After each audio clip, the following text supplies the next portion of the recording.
Do you have to focus it, or is it automatic? Autofocus. Huh? It autofocuses. Okay. All right. So remember the basic idea that we have some sort of a curved manifold embedded in.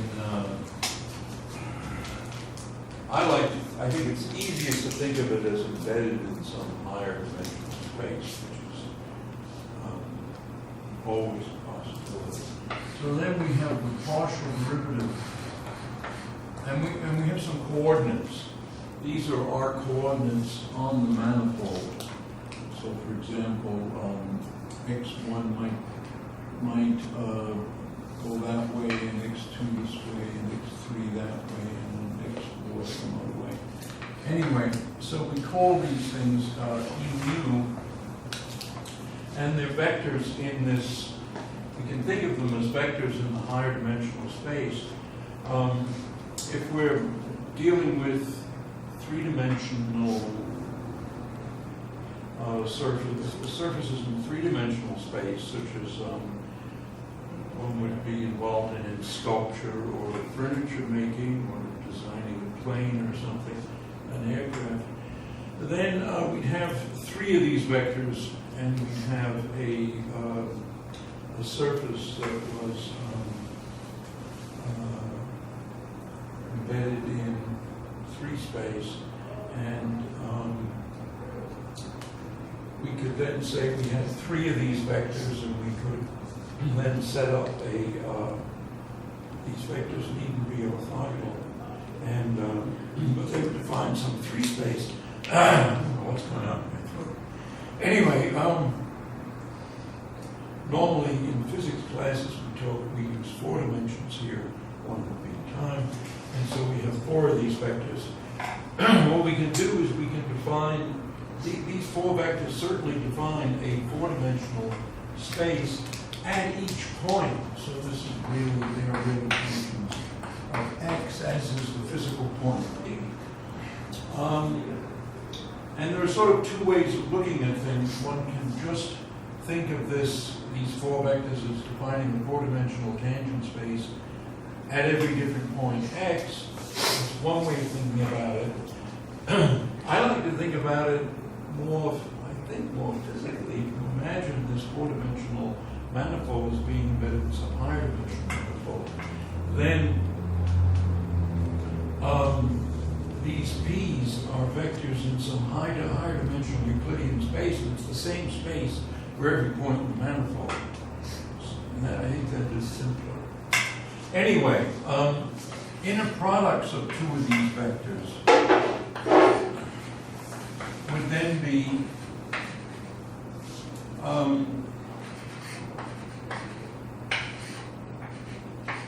would look like that, where A to AB is again, if we're in this higher dimensional space, there's just one eta, and it's -1, and then as many ones as you need. I think, in fact, that one could get away with 1 minus sign and 7 plus signs for an arbitrary, smooth 4-dimensional manifold. Anyway, this thing is what we call GMU. And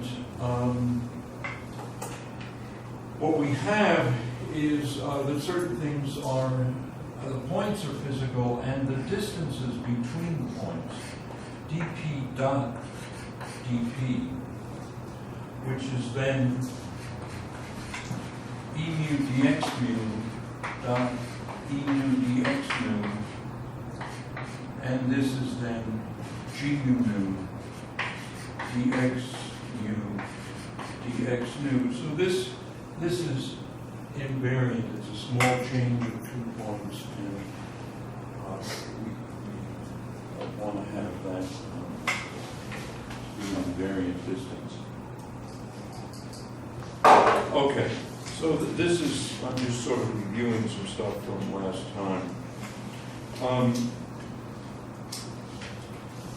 We can, of course, define an inverse metric, and the inverse metric Well, I've started using these Greek letters. Normally in my notes, I try to avoid Greek letters because I'm not Greek. If we go back to Latin letters, then we can define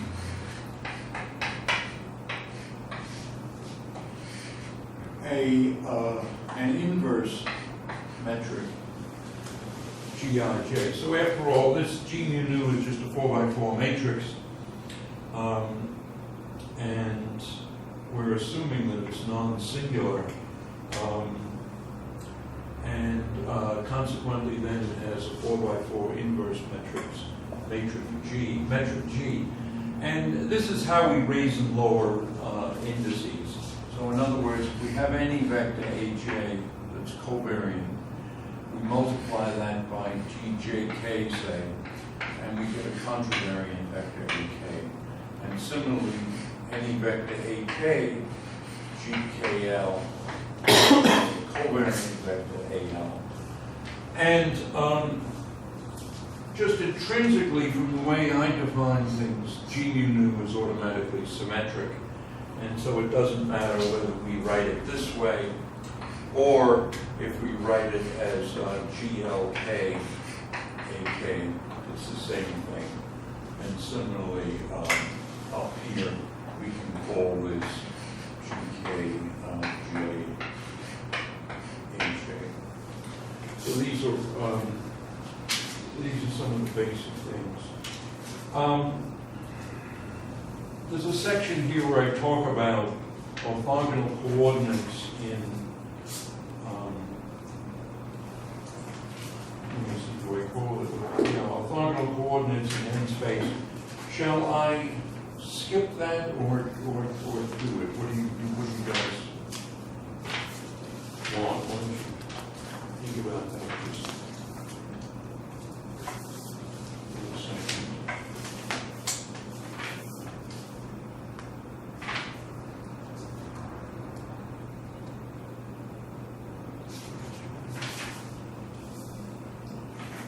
Yes, skip it, no skip it. Yeah, I think we can go on. Go on? All right. Okay. If we go on then a little bit, let's just remember what a gradient is.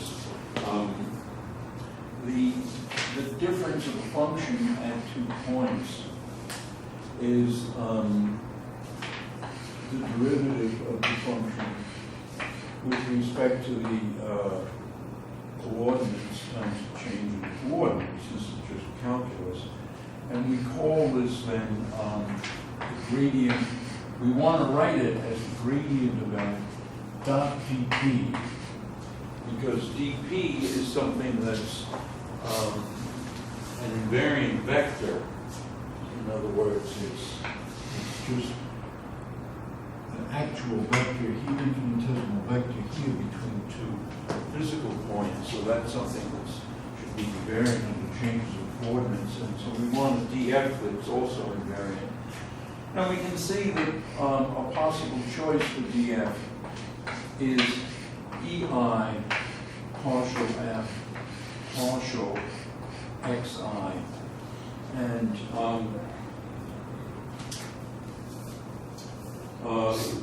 the reason for that is that when grad f dot dp would be partial f partial xi times ei, and then we'll write dp as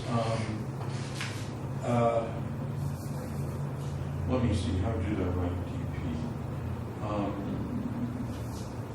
How was I writing it over there? I was writing it as ej dxj. Well, now the dot product of these two is just delta ij, and so this is partial f partial xi dxi, which is of course what we wanted to start with. Let me see, I didn't really mention what these upper EIs are. These vectors, I wrote them here in Greek. English, these vectors are derivatives with respect to the coordinates, so you have 4 vectors here. You can then find 4 vectors that are called dual vectors. And the dual vectors are defined this way, that E upper I dot E lower j is delta I j. So those are called the dual vectors. And then what you can see is that this, how shall I say, right, so when I here wrote this expression, I was using the dual vectors, and because I skipped over some material and I forgot to mention what these dual vectors are. They're just vectors that are orthogonal to the original vectors. And let me see, here were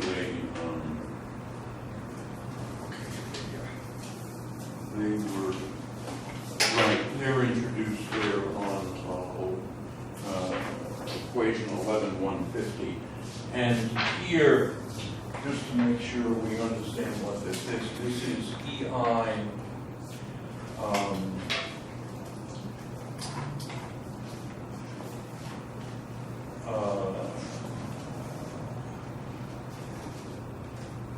yeah, I think this is EIA EAJ is delta IJ here.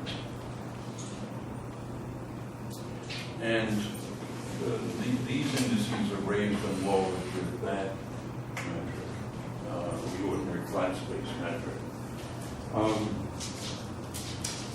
All right, let's go back to where we were. Now, there's this thing called the Levi-Civita symbol and the Levi-Civita tensor. The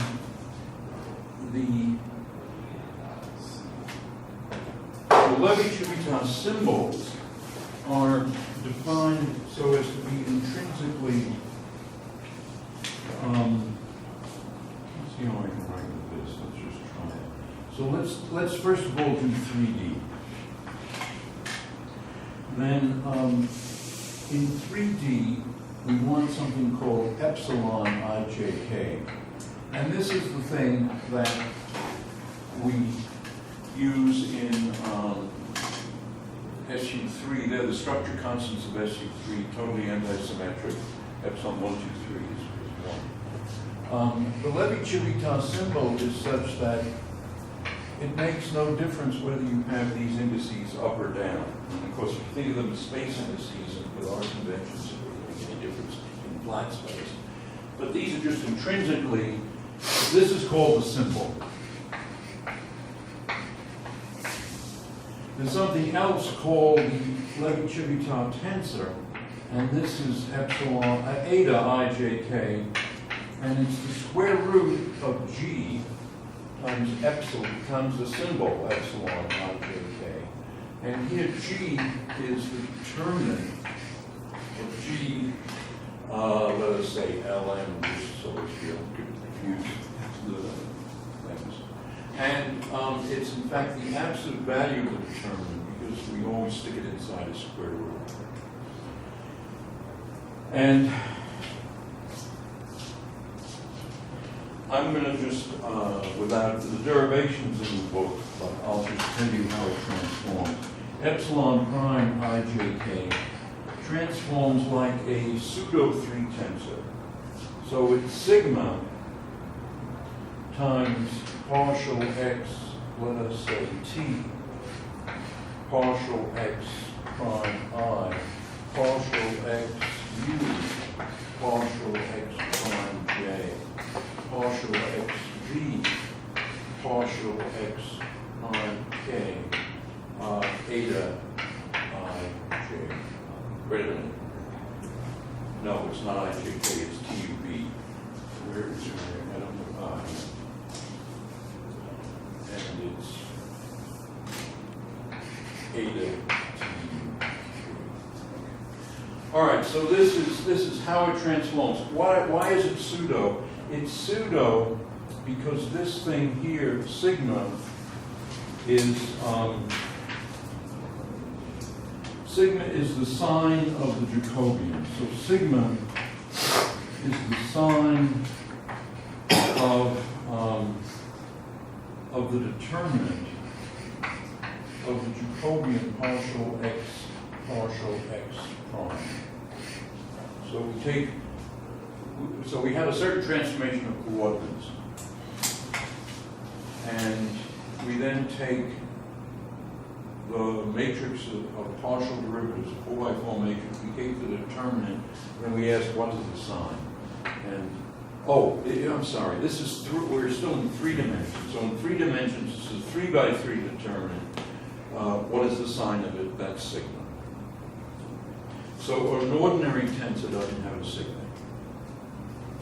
Now if we go instead to 4 dimensions,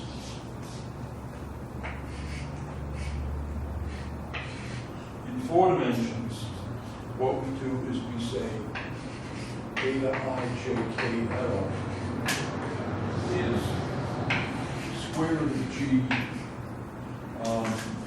epsilon ijkl. Once again, this epsilon is the symbol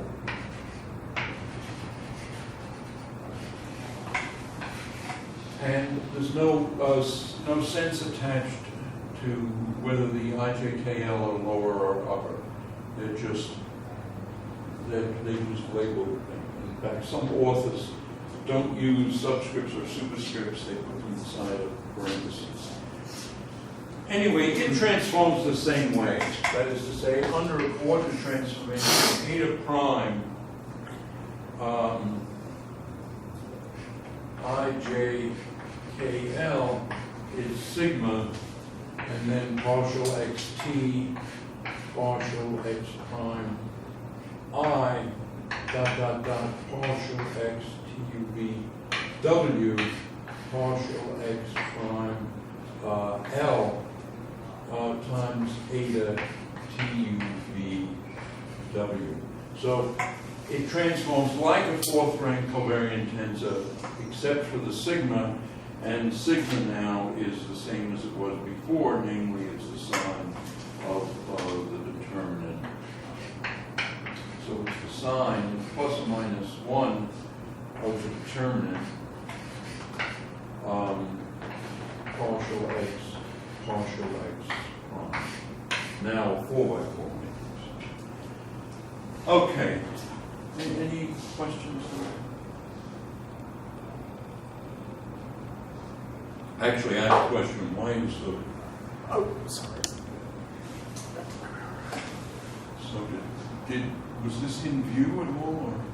Or? No, it is not. Tell you what, why don't you sit on the other side of the camera? Okay. So that one of you will keep in mind which way the camera is points. Sure. And since you're also then an operator on the other side. Oh, then I'll be a fun. All right, whatever you want. Here, I'll toss it to the chair. Thank you. All right, there's something called the Hodge star. I'll just say a word about it, but I don't want to actually go into it.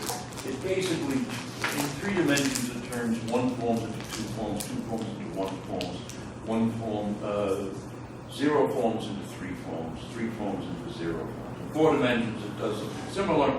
In 4 dimensions, it turns 1 forms into 3 forms, 3 forms into 1 forms,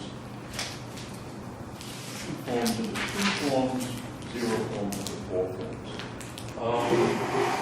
So it's kind of cute, but I think maybe it's more trouble than it's worth. What I will do, though, while we have for a moment the camera aimed towards the board, let me write. Oh, it's called the Hodge star because it's written as a star, an asterisk. So let me write Maxwell's equations as they apply in general relativity in 2 ways. First, I'll write them in the simple-minded way.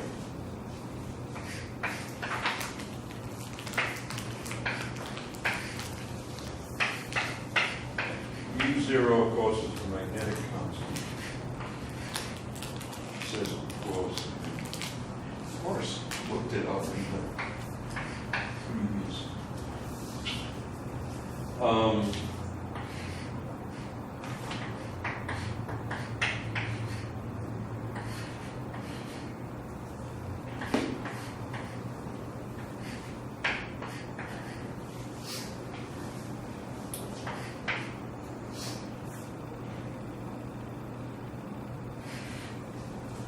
So these are in ordinary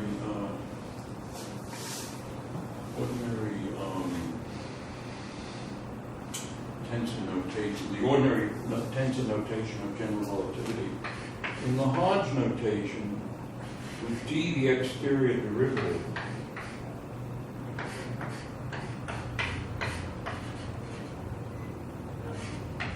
this of course is the electric current for the charge and then current flow.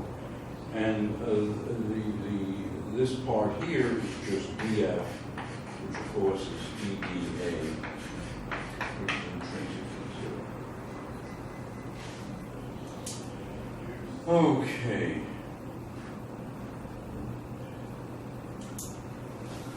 All right. So what we have here, by the way, is basically three different equations. This is a lower covariant derivative. This is intrinsic. This is F is dA essentially. So this is intrinsically anti-symmetric Faraday tensor, E and B. And it turns out that the ordinary derivative of an anti-symmetric second-rank covariant tensor is also the covariant derivative. And so this is four covariant equations. Okay, let's now think about derivatives, and maybe we can turn.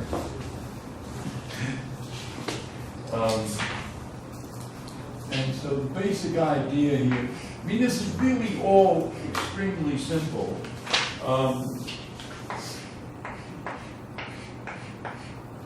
So here, f is some vector, and if we write it this way,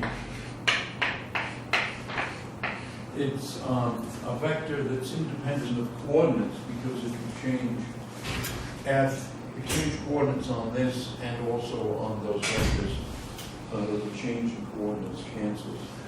On the other hand, if we take derivatives of f, then we have we get into a subtlety that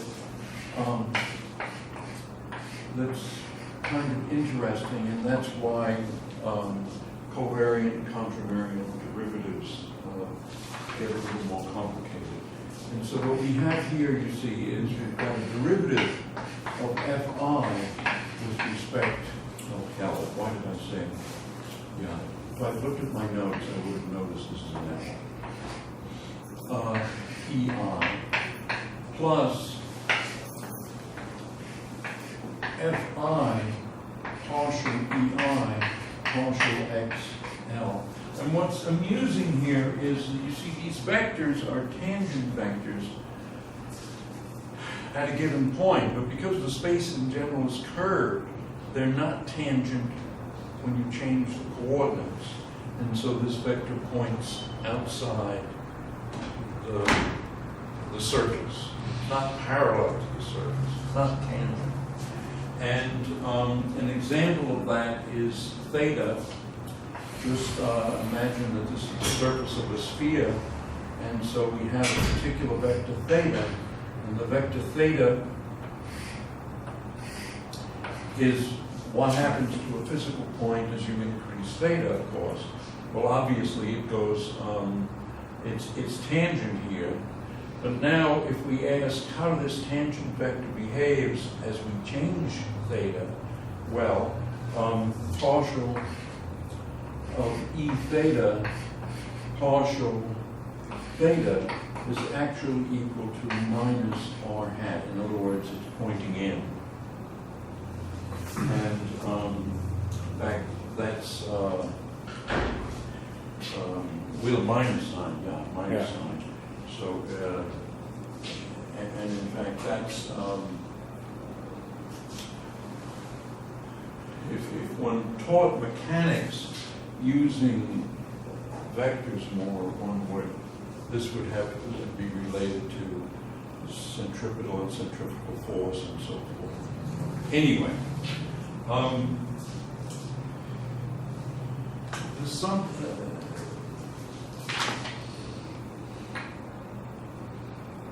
If we take an inner product of this with a vector, in fact a dual vector, let's take the inner product with EK. EK dot partial EI partial XL. This thing is called gamma KLI. And this is called the Levi-Civita affine connection. And in fact, it has a very nice symmetry, namely that this is EK dot, but this EI is a derivative of the physical point with respect to XI. So this is really a second derivative of the physical point with respect to XL and XI. But this thing is clearly symmetric because derivatives commute. And so this thing is also gamma K IL. So this Levi-Civita connection is intrinsically symmetric on the lower indices. Some people write it as a Christoffel symbol of the second kind, no less. And I don't know why people did that. That's a pretty screwy notation. But in any event, that's what that's some of the notation of June 1 and 2. All right, let's take the inner product then of EK with the derivative of an invariant vector with respect to, say, XL. And then this is EK, and the first term looked like that. It was partial FI partial XL E lower I, and then FI E K partial E lower I, sorry, partial XL. And so this is then, this is just delta K I, and so this is partial F, how did I write it, K or I? K, with respect to XL, plus gamma, this thing is the gamma, and it's, in this case, gamma KLI times FI. Okay. So that's this is what we call a covariant derivative, and we can write it. It's sometimes written as DL FK, and we're also sometimes going to write it as EF K semicolon L. I mentioned in an earlier section, I mentioned that there are many notations for derivatives, and one notation is the common notation. Well, since the common notation denotes an ordinary derivative, semicolon denotes covariant derivative, and that's a convenient notation because you save so much. If you just write FK sub semicolon L instead of all this, it's such a saving that it's an attractive notation. So people use it.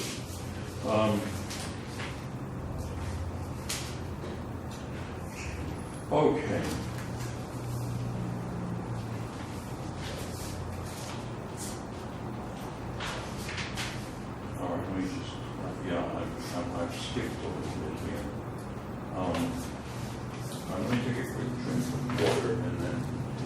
back to this. One important thing is that these connections, which are called, they're called affine connections. And the reason is that they relate things that are happening in two different tangent spaces, and two different tangent spaces don't have a common origin, so that's why they call it that affine. One important thing is that although this has an upper index and two lower indices, it's not actually a third-rank tensor. And so equation 11.219 shows you how it transforms. It transforms inhomogeneously. And so it's closer, it's something like a gauge field.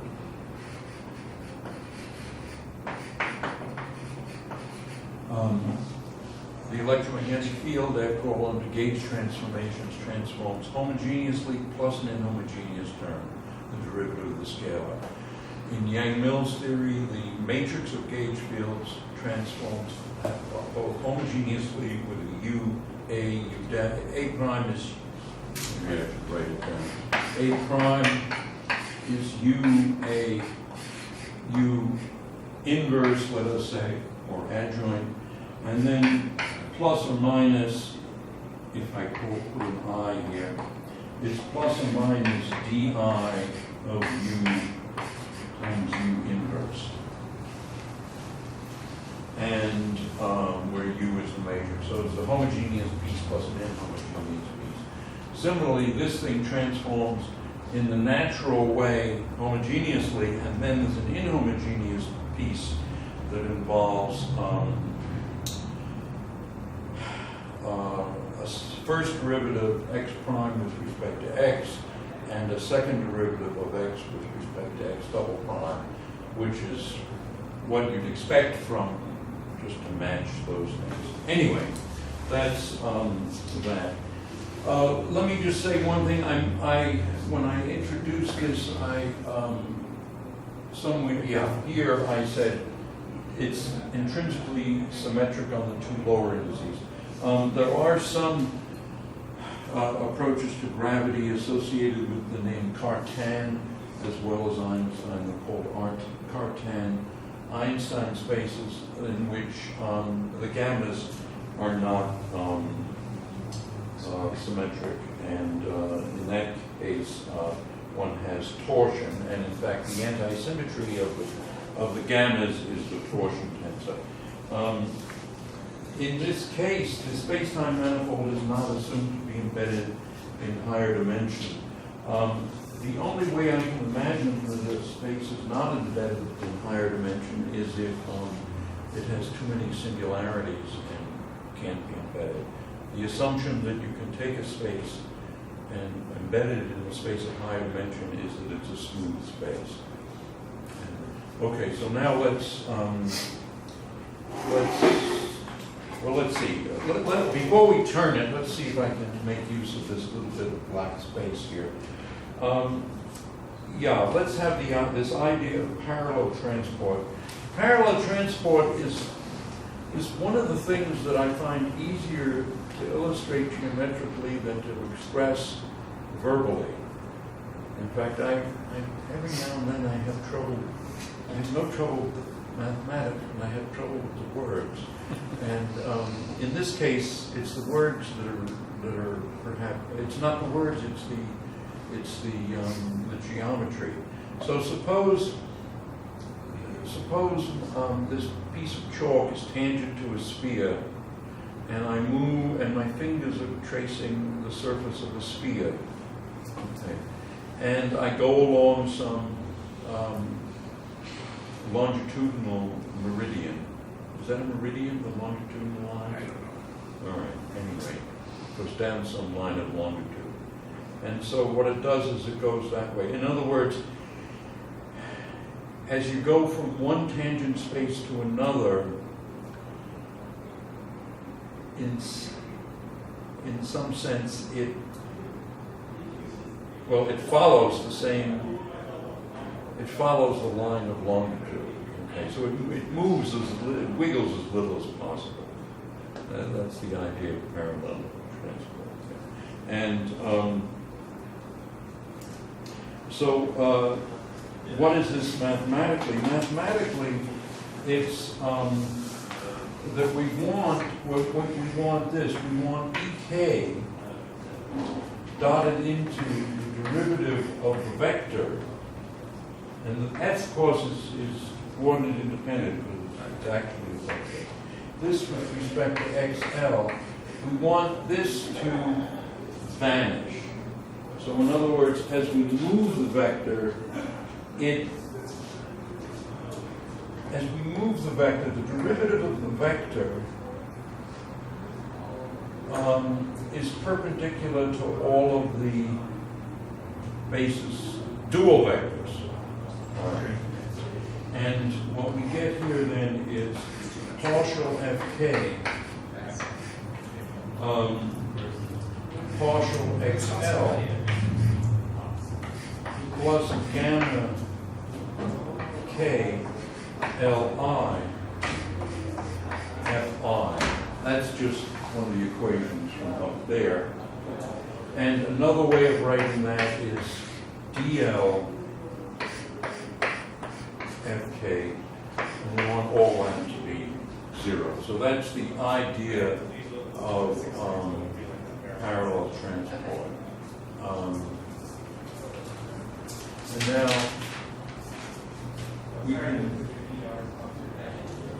imagine what happens. All right, so now we can rotate over here, I guess.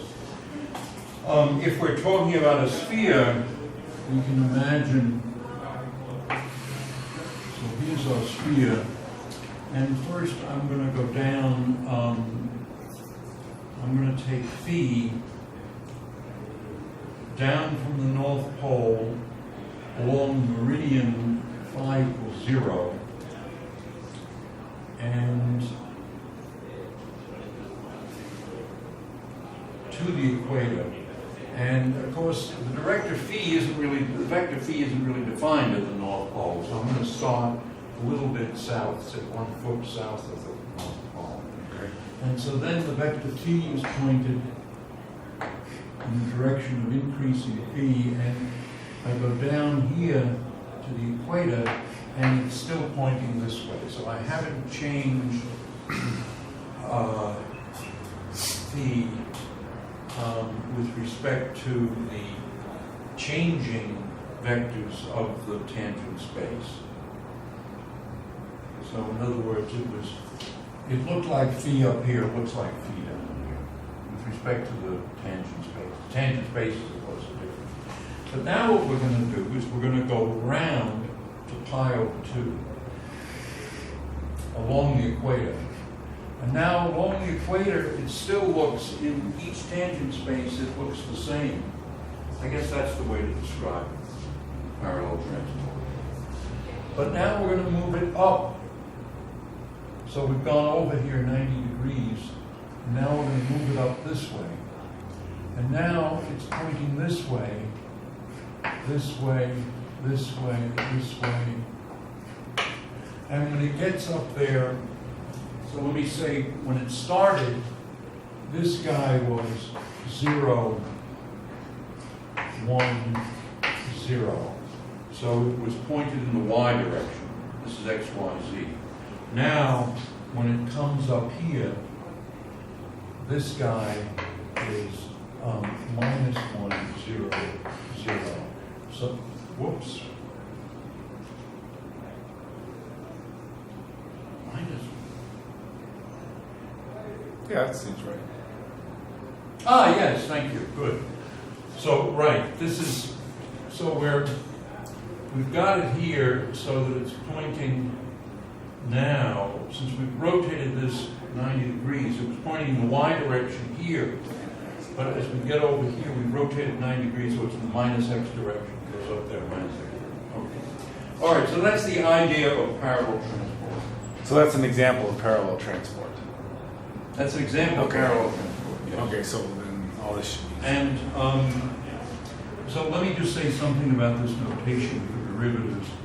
F comma ik Well, this is partial 2f, partial xi, partial x. Okay, so what you do is you have one comma, and then any of the indices after the comma are also differentiated. Okay. And so this thing that we wrote before as the covariant derivative, we can write it this way. We use a semicolon for covariant derivative. And so this is ek dot f comma L, meaning ordinary derivative. And that is fk comma L plus gamma kli fi. And this is also what we wrote earlier as dl fk. So over here, I wrote it as dl fk. All right, so that's just that's a notation, and we can we take the inner product with ek. We can have ek dot df. This is ek dot dot what? Well, ek dot f comma L dxl, and now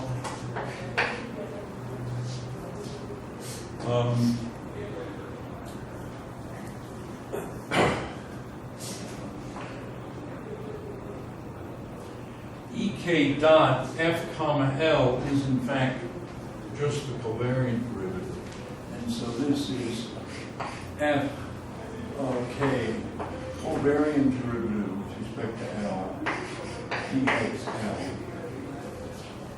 And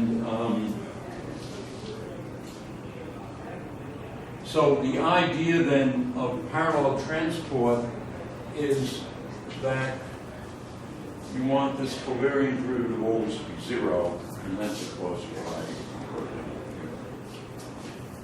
Okay.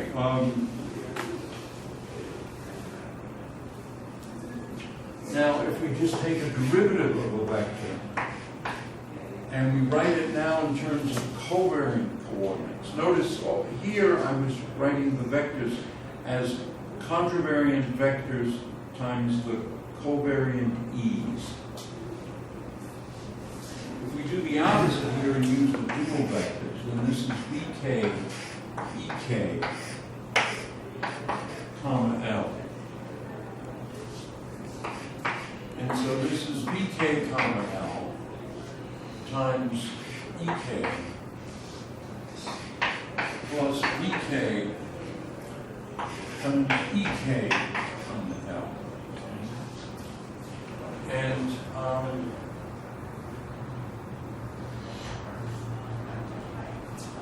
now we want to compute what ek comma L is. Well, 0 is the derivative of delta k I,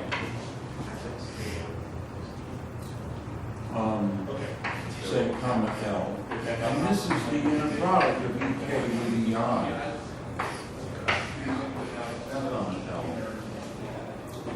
And so what we get then is that ek comma L dot ei plus ek dot ei comma L that goes to 0.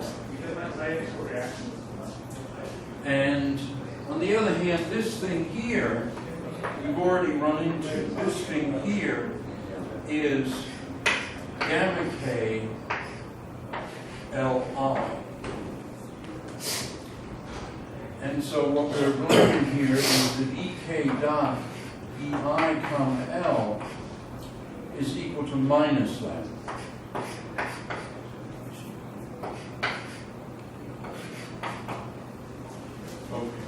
minus this affine connection. So if we come back to this and take the inner product of that with respect to, say, EI, then we have EI dot V comma L. Well, the EI is orthogonal to that, and so that just gives us VI comma L. And then the other term would be EI dotted in, EI times VK, but this is dotted into EK comma L. But EI dot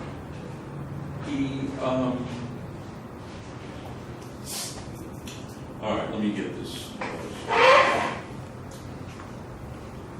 EK, right, this one. Wait a minute, I wrote this backwards. There's a mistake here. It's this time, yeah, no, that's correct. And so the conclusion, I forgot to write the conclusion. The conclusion is that EK comma L dot EI is, oh, I wrote this backwards, didn't I? Which one did I write backwards? See, I should follow my notes more carefully. EK dot, yes. So this is, the conclusion here is that EK comma L dot EI is minus this, obviously. So this is minus EK dot EI comma L. And that thing is minus gamma K I L. And, Okay. Do you want? Yeah. Do you want to write? The things are symmetric. On that, this right is there. actually correct. Do you want to erase that minus sign in front of your? Yeah. Two more up. One more. No, it is minus. Okay. All right. So, all right. So let me just skip that and write what's actually true. Namely, that EI dotted into EK comma L is minus gamma K RL. And consequently, EI dot V comma L is EI dot, and what we have here then is VK comma L, EK plus VK, EK comma L. And now this inner product gives us VI comma L plus, and now EI dot EK comma L is then minus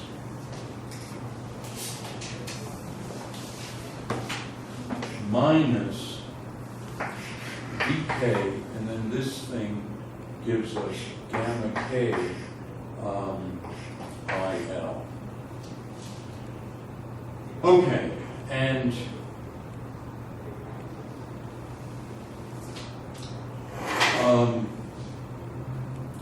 okay, and this thing is VI semicolon L. So this is the covariant derivative of a covariant vector. And so we get two terms, the ordinary derivative and this is an I, it looks a little bit like a J. A great deal like an I there already, so it's an I. Okay, so the covariant derivative of a covariant vector looks like this. The main difference is the minus sign. And apart from that, let's see, we've got to have an I and L there, and it doesn't matter which way you write them here because it's symmetric. You've got to have a K dummy index there, and then down here you've got to have the same thing as there. So it's pretty easy to remember how it goes. It's only one way to go. Or you can just derive it.